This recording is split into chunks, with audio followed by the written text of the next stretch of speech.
ये देखो, मैं आपको बता रहा था ना, जंगल में जोंक चिमटती है, तो देखो यहाँ पे चिमट गई, खून पी रही है। देखो ये खून पी रही है यहाँ पे, इसलिए तो ये देखो, ये जोंक। और खास बात पता क्या है, कि आपको पता होगा कि इन जोंक को ना नीचे मेडिकल ट्रीटमेंट के रूप में यूज किया जाता है। ये जो स्किन डिजीज होती है ना, तो वहाँ से वहाँ पे इनको लगाया जाता है। तो ये ना गंदा जोंक हमेशा गंदा खून पीती है। आपके बॉडी पे जोंक वहीं पे लगेगी जहाँ पे आपको या पहले कभी चोट लगी होगी, या वहाँ पे आपका गंदा खून जमा हुआ, तो वहीं पे चिपटेगी जोंक। और जो ये जोंक होती है ना, जो मैं आपको बता रहा था, ये चिमटती, तो ये जोंक सिर्फ आपके बॉडी में वहीं पे चिमटेगी जहाँ पे पहले कभी आपको चोट लगी होगी, पैरों पे या बॉडी के किसी पार्ट में चोट लगी होगी। मतलब जहाँ पे बॉडी का गंदा खून जमा हो जाता है ना, ये जोंक वहीं पे चिमटती।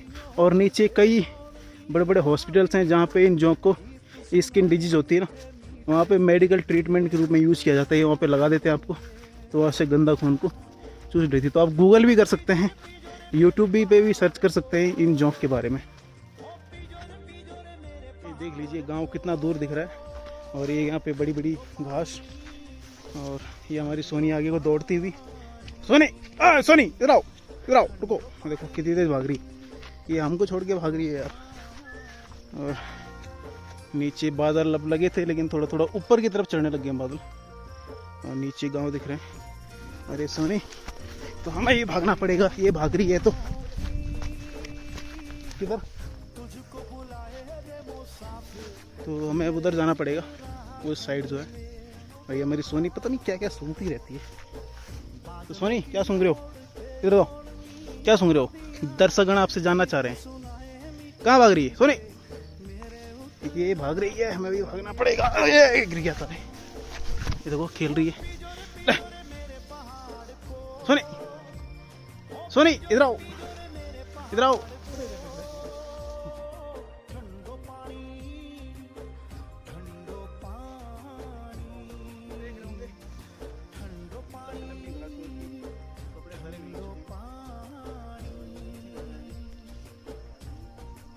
मीठे मीठे मेरे उत्तराखंड में,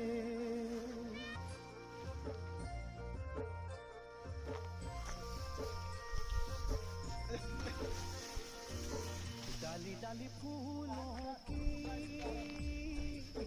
तुझको बुलाए रे मुसाफिर मेरे उत्तराखंड में। ये हमारी सोनी है, ये हमारे हाथ में आ रही थी, हमसे दूर भाग रही थी। कहाँ भाग रही थी?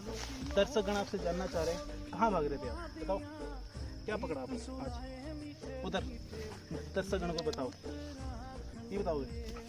देखो हमारे पास रुकते ही नहीं है। वहाँ पे देख लीजिए लकड़ी काटी जा रही है घर के लिए। तो यार नीचे बहुत ज़्यादा ढलान है, देख लीजिए पूरी, मतलब पैर फिसला तो अब सीधा नीचे खाई में जाएंगे। तो इसलिए मैं यहीं रुक जाता हूँ, रिस्क नहीं लेना, क्योंकि मेरी तो हैवी टायर ख़त्म हो चुकी। फिर भी नीचे जाऊँगा थोड़ी देर में, यहाँ तक जाऊँगा, वेट कर लेता हूँ यहाँ पे।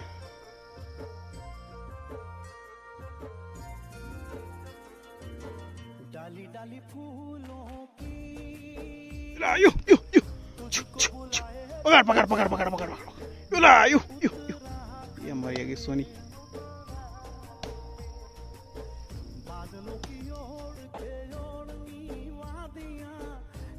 सुनाए मीठे मीठे मेरे उत्तराखंड में, हो पिजोरे मेरे पहाड़ को, हो पिजोरे मेरे पहाड़ को। बगल वाले जंगल से ना कुछ आवाजें आ रही है, तो सोनी उस आवाज को सुन के उसका पीछा करने की कोशिश कर रही है। देखो नीचे खड़ी, सामने से आवाज आ रही कुछ।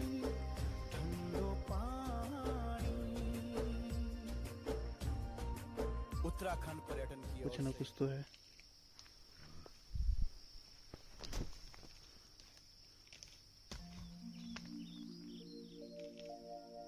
डाली डाली फूलों, बारिश भी लग चुकी है बहुत तेज, और पूरा भीग चुका हूँ यार लगभग। अब हम लोग वापस अब घर की तरफ चल देते हैं। तो रास्ता कुछ ऐसा है, बहुत भयंकर वाला रास्ता है। यहाँ से ऊपर चढ़ना ही खुद में एक महाभारत है।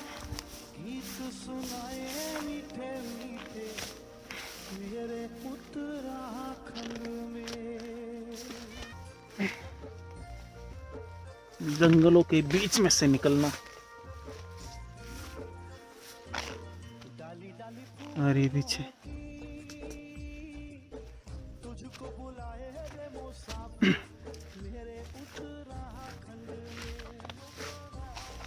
ये देख लीजिए घास पूरे कपड़े भीग चुके हैं घास के अंदर।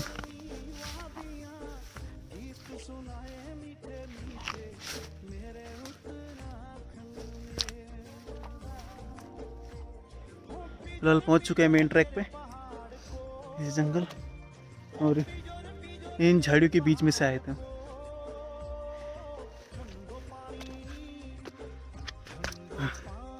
देख कुल्हाड़ी दे, तो ये वो कुल्हाड़ी है जिससे लकड़ियाँ वगैरह काटते हैं हम। हमारी सोनी जी, ओ सोनी जी, ओ सोनी जी,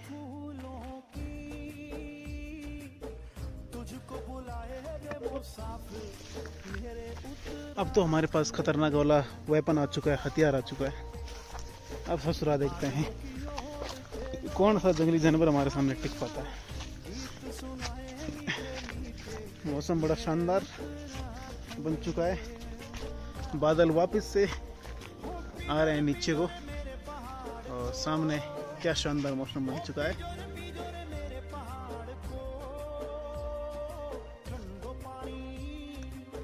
की हालत देख सकते हैं आप कैसी हो चुकी है।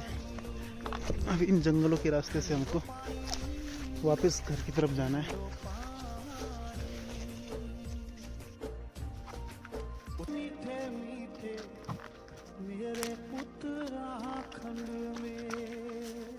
झाड़ियों के बीच में से निकलना बहुत दिक्कत है और मेन प्रॉब्लम क्या है कि लंबी लंबी घास है ना, उसमें जोंक के चिमटने का डर बहुत ज़्यादा रहता है। हाँ? सुंगर रहता है, सुंगर का है। आपको दिखाओ जंगली सुअर ऐसे क्या हाल कर देते हैं पेड़ों के और जंगलों के।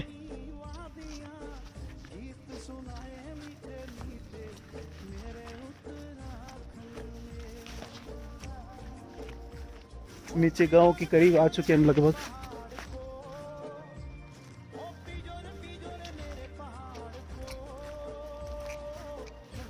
पीछे देख लो गांव दिख रहा है, पीछे जो गांव है पीछे है बुचखेत गांव और मौसम वापस से खुल चुका है। और ये अब हमको यहाँ से नीचे की तरफ जाना है। यार यहाँ पे ना नीचे जो आप ये रास्ता देख रहे हो ना, यहाँ पे ना ये चीड़ की पत्तियाँ, सूखी सूखी पत्तियाँ गिरी हुई, तो इस रास्ते पे ना पैदल चलने का अब बहुत ज़्यादा डर लग रहा है क्योंकि ना इससे पैर बहुत ज़्यादा फिसलते, फिर भी मतलब बहुत ज़्यादा पैर फिसलते हैं इन पत्तियों पे। अब इसी रास्ते हमको नीचे वापस घर की तरफ जाना है। तो यहाँ से लगेगा 15-20 मिनट। और इन जंगलों में देख सकते हैं इतने अच्छे अच्छे फूल लगते हैं। ये देख लीजिए कितने अच्छे अच्छे फूल लगते हैं जंगलों में। और ये हमारा हथियार है कुल्हाड़ी। और इस बार ना घास जंगलों में बहुत अच्छी हो रखी है, काफ़ी बड़ी बड़ी घास हो रखी है, देख लीजिए। और इस बार इतनी अच्छी घास इसलिए हो रखी है ना क्योंकि जो गर्मियों का सीज़न था ना, उस टाइम ये जंगल पूरे जल गए थे, इनमें बहुत भयंकर आग लग गई थी। आग लगने से क्या होता है कि जो सूखी घास होती है वो जल जाती है और उसके बाद जो बारिश होती है ना, जब तो बस हरी हरी घास काफ़ी अच्छी मात्रा में होती है। लेकिन फिर भी गलत है कि आप अच्छी हरी घास के लिए जंगलों पे आग लगा देते हो, वो बहुत गलत बात है। ऐसा कभी नहीं करना चाहिए क्योंकि जब लोग क्या जंगलों में आग लगा देते हैं ना, तो उसके बाद क्या होता है कि जब बारिश होती है ना, हरी घास तो हो जाती है मानते हैं, लेकिन जब घास जल जाती है तो लैंडस्लाइड का डर बहुत ज़्यादा बना रहता है क्योंकि जो घास की जड़ होती है वो मिट्टी पे पकड़ बनाए रखती है। तो फिर जब बारिश होती है तो लैंडस्लाइड का डर बहुत कम रहता है क्योंकि मिट्टी के खिसकने का डर भी बहुत कम रहता है। लेकिन घास जल जाती है, उनकी जड़ें भी जल जाती हैं। तो बारिश होती है तो फिर वही मिट्टी वगैरह खिसकने का डर बहुत रहता है, मतलब बहुत ज़्यादा नुकसान होता है जंगलों को। उनकी वजह से फिर जनहानि भी बहुत होती है, खेतों को भी नुकसान पहुंचता है। इसलिए गलत है जंगलों में आग लगाना एक अच्छी हरी घास के लिए। देखो क्या मैदान अच्छा खासा। और चलते हैं नीचे की तरफ को। अब मोबाइल की बैटरी भी लगभग ड्रेन होने वाली है, तो अब आपसे मिलेंगे हम घर पे। अनु पीछे आ रहा है, पापा जो आगे निकल चुके हैं। आपसे घर पे मिलते हैं। पीछे देख लीजिए वो जो बादल लगे ना, वहाँ पे खैराड़ गांव है, तो वहाँ पे बारिश हो रही है बहुत अच्छी खासी, काफ़ी दूर है। यहाँ से देख लीजिए ये गांव है, बुचकेत गांव है, कितना सुंदर लग रहा है यहाँ से। और यहाँ से हमको नीचे को जाना है। पैरों की हालत देख सकते हैं आप क्या हो चुका है, कपड़े भी सारे भीग चुके हैं। और लगभग हम पहुँच चुके हैं नीचे जो हमारा घर दिख रहा है। और बादल वापस आ रहे जा रहे हैं पूरा। ये इधर बुचकेत गांव है, और जहाँ हमारा घर है पूरा सौंफखाल मार्केट है। और जहाँ ऊपर बादल लगे ना वो खैराड़ गांव है। और नीचे जो आपको छोटे छोटे मकान दिख रहे हैं वो जमरिया ग्राम सभा है। और उधर तो फिर जो है दिख नहीं रहा है कुछ बादल की वजह से। तो बस इतनी अच्छी अच्छी है घास, देखो कितनी अच्छी अच्छी हो रखी है। जानवरों के लिए, गाय बैल बकरियों के लिए बहुत अच्छी हो रखी है। तो ठीक है दोस्तों, वीडियो काफ़ी लंबा हो चुका है। वीडियो अच्छी लगे तो यार सपोर्ट ज़रूर कीजिए, वीडियो को पूरा ज़रूर देखिए, ताकि मेरा जो 4000 घंटे का वॉचिंग टाइम है वो पूरा हो जाए। और 1000 सब्सक्राइबर पूरे करने में मेरी हेल्प ज़रूर कीजिए। और बस खुश रहिए, मस्त रहिए। और जब तक हम इन पहाड़ों में हैं तब तक हम आपको पहाड़ों के दृश्य दिखाते रहेंगे। पहाड़ों के जो विलेज लाइफ है, डेली लाइफ है, वो हम आपको दिखाते रहेंगे। तो आप भी हमारे साथ वर्चुअली टूर कर सकते हैं हमारे जंगलों का, हमारे गांव का, हमारा रहन सहन कैसा है, हमारा खान पान कैसा है, वो सब आपको दिखाएंगे। बस आपके सपोर्ट की ज़रूरत है, आप सपोर्ट करते रहिए, हम आपको पहाड़ों का वर्चुअली टूर करवाते रहेंगे। तो मिलते हैं जल्दी से नेक्स्ट व्लॉग में, तब तक आप वीडियो देखते रहिए और मुस्कुराते रहिए। बाय।